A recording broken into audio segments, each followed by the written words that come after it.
Les entreprises qui veulent être innovantes aujourd'hui doivent nécessairement utiliser le plein potentiel des gens dans un contexte de pénurie de main-d'œuvre, d'offrir un programme de formation à l'intérieur de l'entreprise qui va développer les compétences des travailleurs et travailleuses.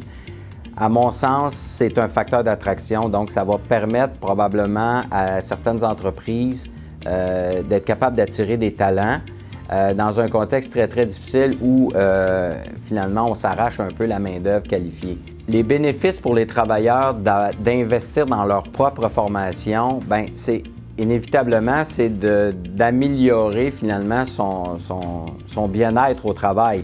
Un travailleur qui prend en main sa propre formation, son propre développement professionnel, c'est quelqu'un qui va finir par être plus engagé dans l'entreprise, qui va développer son sentiment d'appartenance, qui va se sentir utile tout au long de sa carrière, puis qui va surtout constamment améliorer son employabilité à l'intérieur même de l'entreprise. Puis si ce n'est pas à l'intérieur de cette entreprise-là, ça va être sur le marché en général. Les bénéfices pour la société québécoise de bien former sa main-d'œuvre, bien, c'est pour faire face aux défis qui nous attendent. C'est essentiel pour le Québec de demain qu'on augmente le niveau de littératie des travailleurs et travailleuses du Québec. On veut que notre société puis les gens qui la composent soient capables de répondre aux défis de demain.